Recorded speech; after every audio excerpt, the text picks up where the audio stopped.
On this episode of the Palm Beach Current, I'm joined by Jeff Szur, owner of Altitude Water.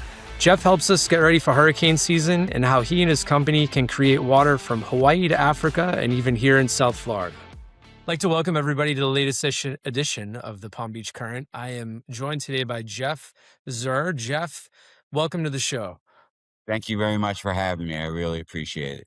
So Jeff has a pretty impressive title. He's the founder and CEO of South Florida's own Altitude Water. So Altitude Water, it sounds like you guys make all types of atmospheric water generators, technology that literally will make things clean drinking water from the air, right? So the whole idea of our episode with Jeff today is to help promote preparation for hurricane season. Obviously, being here in Florida, South Florida, any part of Florida, really, we deal with these things every year from June to November, and we start to hit the sweet spot August, September, which is where we're heading into now. So for more than 15 years, Jeff, you've brought all kinds of water independence from communities from in Africa. I see you've done work there all the way out to Hawaii. I used to live there. Shout out to Maui. And now you have really, ramped it up. You've been featured a little bit of everywhere, Forbes, the Weather Channel, Top 100 magazine. So you're doing all types of different things in innovation. So I guess with hurricane season, I swear, I don't know if this is a product of the media or just what's really happening. And I think it's probably a combination of both. We see these storms getting bigger and more powerful every year, more unpredictable, twisting and turning. With that happening, there comes water vulnerabilities. And I think, most people, certainly people in Florida, they understand you can go out and buy a generator. I think, Generac and companies like that have that market pretty well cornered, but you don't hear enough about water, I don't think. And so that really cues it up perfectly for you. So with the hurricane seasons becoming more and more intense and prevalent, what types of vulnerabilities are these communities subjected to with the water supply right after a storm hits? Absolutely. And what you said, about the size of the storms, but also how they go in different places. I mean, who would have imagined a hurricane hitting North Carolina, Asheville, North Carolina, right? We're in Florida. We're used to getting ready for hurricane season, but I bet you the people in Asheville, North Carolina, never thought one was going to come to their front doorstep, which is what Hurricane Helene did. So the things with hurricanes is when a hurricane comes through, it's water everywhere, but not a drop to drink, because water has now overcome the municipal sources. The pumps no longer work. The purification systems no longer work. So you have all this flooding, but you have no safe drinkable water available to you. So everyone talks about a hurricane toolbox, and right, you're going to have candles, you're going to have a flashlight, check your batteries. The most important thing with hurricane is the preparation. We are a reactionary being, not a preparatory. And preparation is the most important aspect to make sure you and your family are safe. And you bring up a good point, Chris, about um, water independence. That's really what our machines allow families to have. We think about drinking water, we think about the groundwater, we think about lakes, we think about underwater, under the ground aquifers, but we don't think about the largest aquifer is the air around us, is our atmosphere.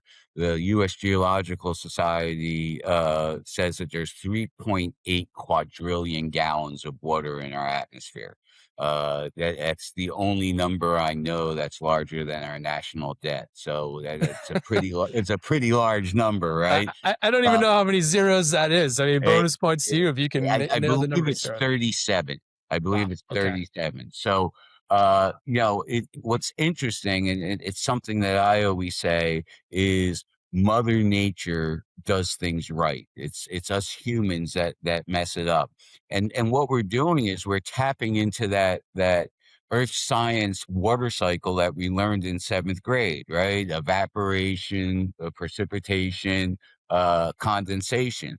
It's nature's way of purifying the finite amount of water that we have on this planet. We have the same amount of water on this planet as when the Earth was created, as when it came into existence, and it basically goes through the cycles. But if you look at the properties of water, when water goes from a liquid form to a gas form, which is evaporation, it doesn't take any of the contaminants. So you can have a body of water that has PFAS chemicals, hormones, microplastics, all of these things that all these filters are trying to take out. And it's all left behind when the water goes up into a gas form. And conversely, it's the same thing when water goes from a gas form to a liquid form. So all of these RO systems and filtration systems that your municipalities try and use is circumvented by letting nature run its course. So we tap into that aquifer of pure drinking water, and a lot of people will give me that strange look, right? Chris, we've all grown up, and if it sounds too good to be true, it usually is, right? But this is actually science and provable, because just think about it this way. I always try and break it down to the simplest form. Where does 90% of our evaporation come from? The ocean, right? Right. The largest body of water. Well, when was the last time we had a salt rainstorm? Never. All of our water is coming from the ocean. If the evaporation would include the contaminants in the water, we would have salt rain, which we don't. So, all of those chemicals, all those things that we've been using to dilute nasty chemicals for decades are all left behind, and we're tapping into a pure water source. And So that's where water independence can come from. yeah, no, I mean, this is really interesting to me. So, I lived in Southern California for a number of years, and, there was always droughts, and we're not going to have enough water, and we depend on the Colorado River and, all types of different things. But it is interesting what you say, in that the water, when things dry up, they're always picking on different reservoirs. Oh, look at the reservoir, it's all dried up. But as you say, that water has to go somewhere. Yeah. And so I'm teeing you up here a little bit. So take me through your product. How I guess my first question is, and I'm going off script, but my first question is, how do you do it, right? I mean, I know you have a trailer, a disaster relief trailer that gets deployed after hurricanes. You mentioned Hurricane Helene. Are we coming to you to get the machine to make the water? Do you have the water made from your machine? What does that look like? Right. So right now, it's all the machines. We make the machines. We have a website where people can go, a Shopify store, and look at the machine and purchase the machine. But we manufacture a made in the USA product right here in beautiful South Florida. Right now, we have about almost 7,000 square feet. We're moving to a 10,400 square foot facility in a couple months. But we manufacture a machine that needs electricity. So, like you were saying, the Generac or the generators, because you're going to lose electricity during a hurricane. But all of our machines also run on alternate energy, on solar. So I'll again try and make it in terms that people are used to. I call our machine a dehumidifier on steroids. Now, most people will say, "Oh, you're not going to drink dehumidified water," and you're right. I wouldn't drink dehumidified water but from the aspect of a dehumidifier has all of the metals and stuff on the coils, and also has no way to keep that water pure. So even though we start with pure water, as you know, anytime you store it, bacteria is going to want to grow in it. So one of the things that makes us unique in this industry is our ozone purification system. But to walk you through, we have a fan drawing the hot, moist air into our machine. It goes across a cold coil. So again, to do something that we've all seen. If you're at a bar at outside, it's a hot day, you have to have a coaster. Why? Because the water's condensating on the outside of the glass, because you have ice cubes in the glass, and the container is cold. And what I always say is the water on the outside of the glass is purer than the water on the inside of the glass, because it is actually distilled water. So think about how we distill water, right? You boil it, you bring it up to the steam form, you capture that steam, and you bring it back into a liquid form. We're doing the same thing through the natural water cycle. So then it condensates on the cold coil, which then goes into a drip tray and into our tank. And then once it goes into the tank, our unique proprietary ozone purification system will keep that water pure and free of bacteria. So I always say, Mother Nature does things right. As I said before, ozone is a natural gas. Okay. It's in our atmosphere. It's what protects our planet. Ozone is O3, three oxygen molecules.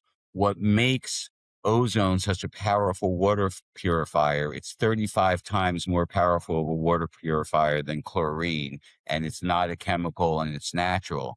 And the interesting thing that makes it is the third oxygen molecule is what's known as a radical. So it will detach from that O3 and oxidize any bacteria, viruses, or metals that's in the water to keep the water pure.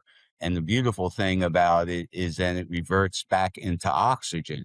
So if you look at a glass of water, you put it on the counter, it'll almost look carbonated, and it's not CO2, it's actually the oxygen. And we don't make any medical claims on the benefits of oxygenated water because we haven't done a FDA 510K, but we're allowed to say that your cells will absorb that water more efficiently just on the basis of osmosis. Again, a seventh grade learning of that water will cross or anything will cross a cell membrane that has oxygen in it, because it always goes from the higher level of concentration to the lower concentration. So dehydration isn't about how much water you drink. It's actually about how much water your cells will absorb. So, and then you just have a button to dispense the pure oxygenated water into a glass. So you have no plastics or microplastics, and you're drinking the purest water. We add minerals because it is a distilled water. So we add calcium, magnesium, and other minerals that will raise the pH to about an 8.1. So that's really the process that Mother Nature gave us, and here at altitude, we're basically tapping into that and letting Mother Nature do all the work, and just combining her beautiful gifts to provide people with the purest, safest water that there is. So, Jeff, how much water will that produce? One machine, I mean, we have a big storm, it blows through. Hook it up to my generator, and now I want to start drinking the water. I mean, how much water is that going to produce on average? And that's so sort of the thing when you're dealing with nature is you don't have a set amount, but we can tell you exactly how much water is going to be made based on what the temperature and humidity our machines are operating on. Because based on the temperature and humidity, we know how much water is in a cubic meter of air. So we know how much air we're putting across the coils. Also, we've been doing it for, as you said, 16, 17 years. And we're in 72 countries. So we have a lot of third party. So based in South Florida, our machine has made upwards of 16 gallons in a 24-hour period. That's our small T12, our home and office unit. You were talking about Maui when Maui wildfires hit. We were working with Noah's Ark Foundation, Joakim Noah, Yannick Noah, and Cecilia Rode, Joakim's mother. who lives in Maui. The whole Noah family was down for a family vacation when the wildfires hit, and they called up, and they use our machines in their houses, and they know that we had developed a disaster relief trailer. So we got a disaster relief trailer that's still operating today, almost 3 years after the wildfires, because they really haven't rebuilt in Maui because of water rights and all of those other issues. But our big machine can make up to 365 gallons. But to give it, if you're in an indoor AC uh, controlled environment, you're typically going to be at about 75 degrees and about 45% relative humidity. And we'll make about 6 gallons at that inside. Now, if you put it outside on your balcony, you have a condo on the beach, you put it outside your balcony, you'll make up to 12 gallons in that same time period. So it's knowing the great thing about water is it's consistent and it always reacts the same way. So we know just based on temperature and humidity, how much water is in there. And we also know at what temperature, what's called the dew point, which was when I got to be interviewed on the Weather Channel. One of the ladies there is known as Dew Point Jen. So I got to talk about the dew point with her, but that's at the temperature at which water will condensate. So we know all those properties. So we have used our technology and our software to be able to make sure the machine is working as efficiently and effectively in all various types of climates. So we have machines in Hawaii, we have machines in large machines in Cameroon. We have a water hub that's supplying a village of 1,000 people with water every day. And then we combine rainwater capture and our ozone purification to rework an old well. So really to give not only pure drinking water, but water to clean the solar panels because there's no electricity there, water for sanitation, water for showering. So we've really over the 16 years have continued to innovate to really meet all the needs that we see. And as I said, you know, who would have ever imagined a hurricane in Nashville, North Carolina? Our trailer was up there when in the summertime, but as winter hit and it started snowing, we're not able to make water, but we had our ozone purification box on there, and we were able to purify river water and also use the electricity. We have 60 kilowatts of battery storage on that. So we were able to charge batteries for CPAP or oxygen machines for people who are isolated. So it's really been a transformation. An entrepreneur sees a need and meets it. That's what we're supposed to do. So we've continued to do that over the years. I was gonna say, it seems that you have done exactly that. What was the model that got it all started for you? What was the particular model that started the business? It's interesting. I'll give you a quick history. In 2007, late 2007, I owned restaurants in New Jersey, and my father owned oil wells in Louisiana, and we just happened to both sell our assets at the same time. So we were talking on the phone, and we are like, "Okay, what do we want to do when we grow up?" So we started looking at different industries, and we firmly believe that water was going to be the next oil. And you have to realize this is at a time when bottled water was not the number one beverage sold in the world. But we worked with retired General Russell Honore, who was well known for what he did in Katrina. And we all felt that water was going to be the next oil. So we became distributors of what I call the first generation atmospheric water generators that were manufactured in China at the Hendrix facility, manufacturing facility. And they use RO filtration and UV lights to try and keep their water pure. We were doing very well in marketing the products. The problem was we were getting about a 30% return rate based on quality issues. But the thing that concerned us the most was after a year of the machines that were operating efficiently, we started seeing the total dissolved solids, which is a $20 meter that you can measure the water. It doesn't tell you what's in it. It just tells you the things that shouldn't be in it.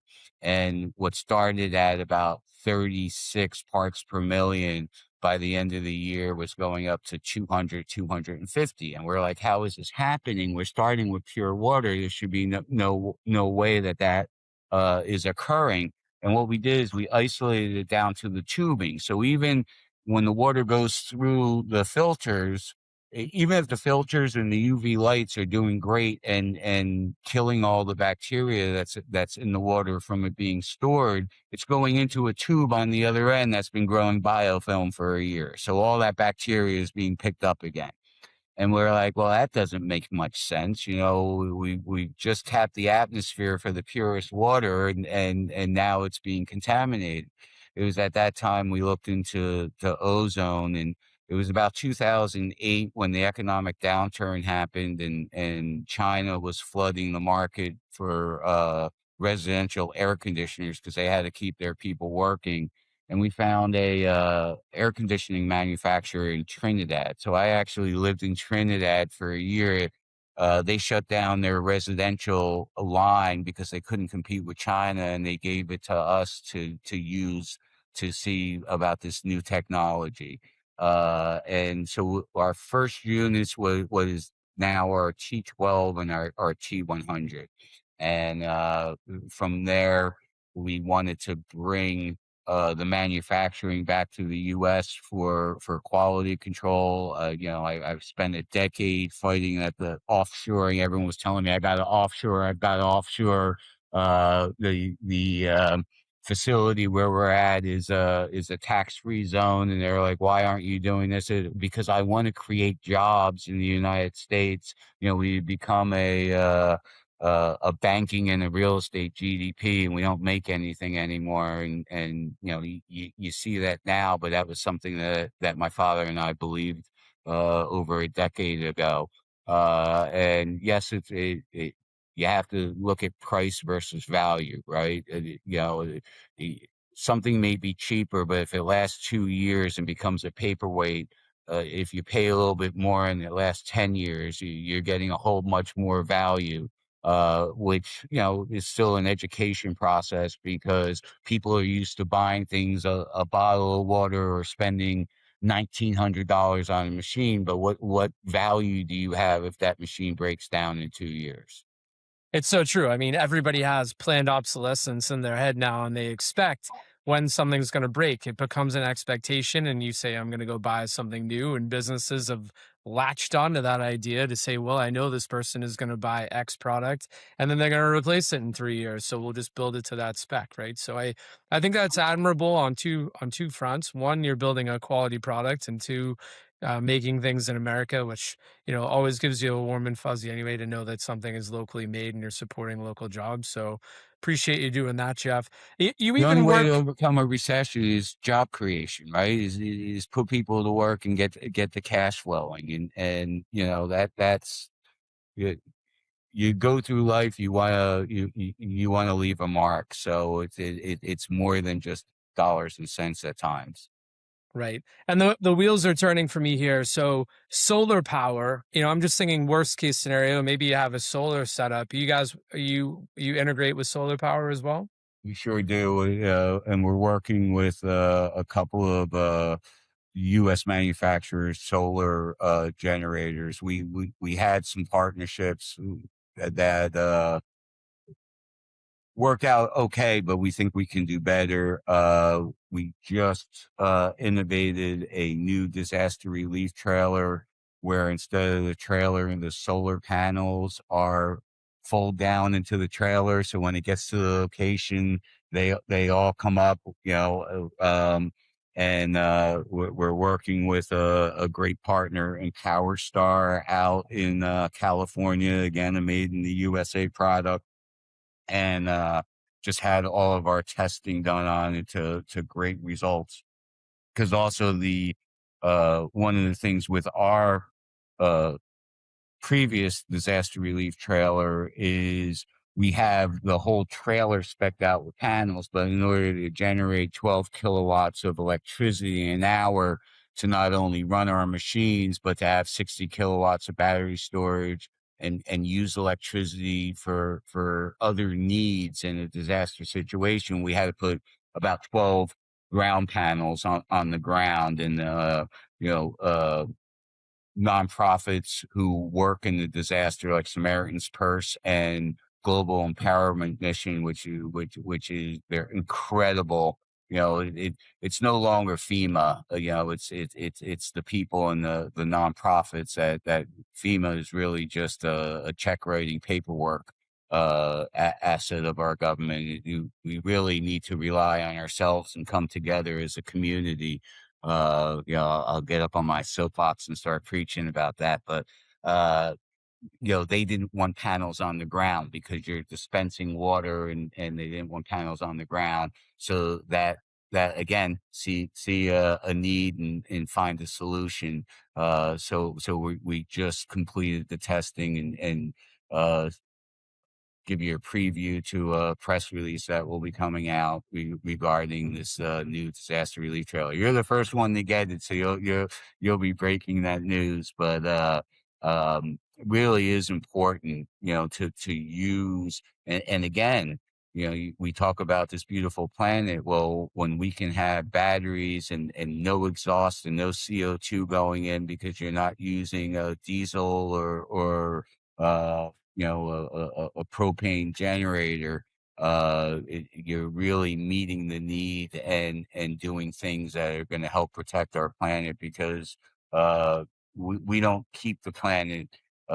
We inherit the planet from our grandparents, but we've got to keep it for our children, right? That's completely true, and there's so many different takes and this and that, but I think it's pretty common sense, right? I mean, if we could do a better job than we did before, that seems to work for me. I think Pretty this is common appropriate. anymore. Yeah, I think it's appropriate too, Jeff, since this is a show that's focused on the Palm Beach area, South Florida. You guys even have capabilities for yachts, right? So you're doing that. Absolutely. We're on a number of yachts. You think about all of these desal systems on the yachts, but they still bring bottled water onto it, right? Why? Because the RO water tastes horrible. But then the other thing is, because you're dealing with that heavy brine, they break down a lot. So this is a great way to eliminate the plastic that's going out into the ocean, and also provide the people in the yachts the purest and the best tasting water. And again, give them water independence. You're out in the middle of the ocean, again, water everywhere, not a drop to drink. Uh, but in that ocean, you're getting so much evaporation and high humidity. So let's let Mother Nature do the work and provide us the purest water. We did design with our RM Design, M2 Holistics, and numerous others, and a yacht that is not only a hybrid yacht that uses electric, but also is full of solar panels and creates its own water from our machines, and again keeps all the lines on the yacht free of bacteria using our ozone purification. So yeah, we're continuing to innovate in different areas, which is very, very exciting on our end. And I haven't even gotten to talking about the whole data center situation, because everyone's saying it's gobbling up water. No, it's not gobbling up water. The water's still here. It's just gobbling up water in that area. The water is then evaporating and going to a different place, and you can close loop system and use our machines to capture that water and put it right back in, instead of having to continue to drain our aquifers. And we're working with a company, R4 Ventures, as well on that. So exciting times. We don't like to stop here at Altitude Water. I was gonna say, whoever even would know how many exciting things are going on in water? I mean, water is not the sexy entity. We hear about oil and gas, we hear about electricity, we hear about the different types of electricity, but water tends to be the one that gets left out, and it's probably the one most essential that everyone needs, right? So Think about it as we're celebrating our 250th anniversary this year of the United States. Someone that was integral part of it probably has the best line. You don't know the value of water until the well runs dry. Thank you, Mr. Franklin. exactly. Well, hey Jeff, we there every show I do, we ask similar questions to every guest. I want to do a bit of a hurricane water type theme with you. Sure. First question I ask, what restaurant is your go-to restaurant? But I want you to throw kind of a water theme to me. Something that you like on the water that you go to. It doesn't necessarily need to be in Palm Beach County because I know you're all over South Florida. But what's that go-to restaurant that you appreciate? I really love, and they're under renovation. I love Sea Watch. It's in Lauderdale by the Sea, which is actually where I live. But their seafood is unbelievable. But they have the old Bohemian on the windows and the big fans. So when you combine food with ambiance and again, and there's so many great places in Palm Beach. I mean, we love our community. We take our disaster relief trailer with Del Rey, West Palm Beach. We were actually when Mayor Frankel was there. We moved from Florida, from Louisiana to Florida to do our manufacturing. We started up in West Palm Beach, and what the transformation with Clematis, and everything that's gone on there has been just a blessing to see. Yeah, no, it really has. My one of my last questions for you, because this is more of a hurricane preparation type show that we have here as we kick off this part of the year, what is in your checklist, right? I mean, obviously the water part is going to be huge and I want you to plug that, but what are the things we have so many new people that live here in this area that, you mentioned coming from New Jersey. I'm originally from Boston a million years ago. There aren't Right. a ton of native Floridians, and frankly, a lot of them get annoyed with us, but, I think there are some good things to bring here. What is on that checklist for people that have been here a short time and then people that have been here a long time? Eh, I will just express to everyone that preparation is key. Preparation in a hurricane. Have plans for evacuation if you're close to the ocean. I mean, we all talk about wind in the storm, but it's really the flooding that creates all the damage. So make yourself aware of where you're at in regards to sea level and where you're at in regards to the water surrounding you. Evaluate the risk. We all talk about the flashlights. Yes, absolutely. Flashlights, candles, uh, having a solar powered generator for your house is very, very important. But also look at your surroundings. Look, talk to people and say, "Hey, in big storms, has this flooded?" Because if you're new to Florida and you're not used to hurricanes, talk to the people who have. They really will want to help you, and help prepare you. Again, it's better to be prepared and not have to use it than be unprepared and have to use it, and all of a sudden, your family is at risk. And most of all, we're so divided as a country. Community is so important. I firmly believe that's the enemy dividing us. Community is so important. If you're alone, you're so much more vulnerable than if you're in a community. I mean, when you and I grew up, we all knew our neighbors, right? That doesn't happen so much anymore. Yeah, So and you hope that changes, Jeff, right? I mean, I I I d I do. do think, and you know what is crazy? A storm like that brings people together, right? Any kind of tragedy tends to bring people together, and you wish we could be more like that in normal times. I was up in New York during 9/11, and the people coming together. If you saw the people in Asheville, how they came together, how the Amish came down and built houses for free. I mean, that's what life is all about. It's not the number of breaths you take, it's the number of times your breath is taken away. So, Truly. And finally, on that checklist, this is a perfect opportunity for you to plug your business products. How do people get in touch with you, and how do they buy these types of water systems? well, we have been blessed to go viral on a number of our social media platforms. So if you search Altitude Water on Instagram, Facebook, or TikTok, we just went on TikTok. But we have been blessed, again, community and a team member. We bought a guy who just loves sustainability, travels the world with sustainability products, and so we get over 20 million views a month on our videos. I was just in Togo, Africa, with Compassion International on a project for a village there. You'll see me dancing as they're all playing the music, which is just a blessing for me. It's my favorite part of my job.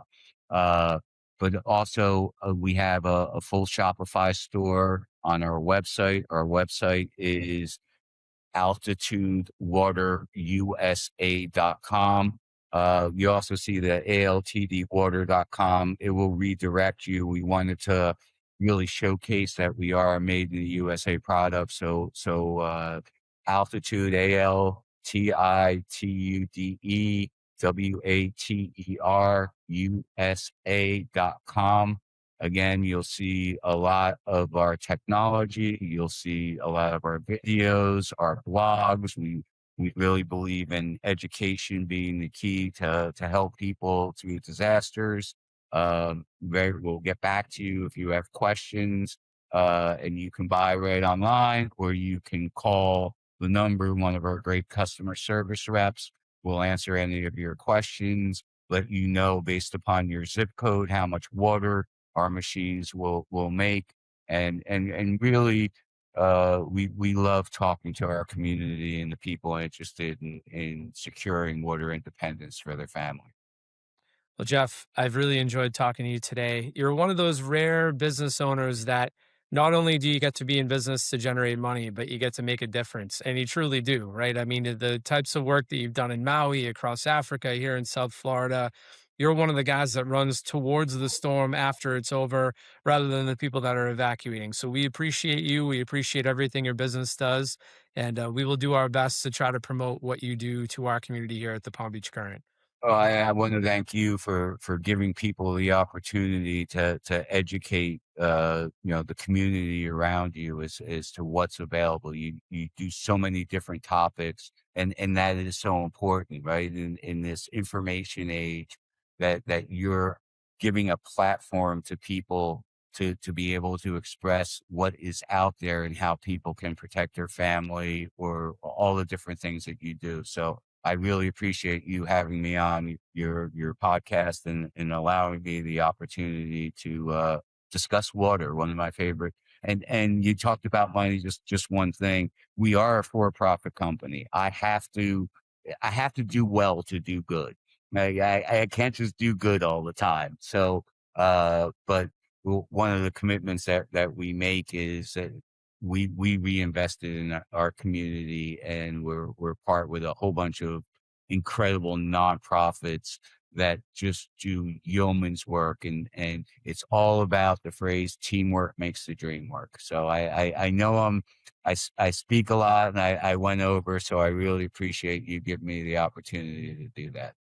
Well, Jeff, thanks again. Be safe this hurricane season. Everybody go out and check out Altitude Water. I think it's a tremendous thing that you have going on. And if the shelves are barren, uh, our factory located in Lauderdale Lakes, we open it up. We start running all of our machines, and we provide free water to people that need it. We do limit it to 5 gallons per family, but we make water until it's empty, because we want to make sure people are safe. Doesn't get much better than that. Thank you so much, Jeff, for everything that you do. Thank you.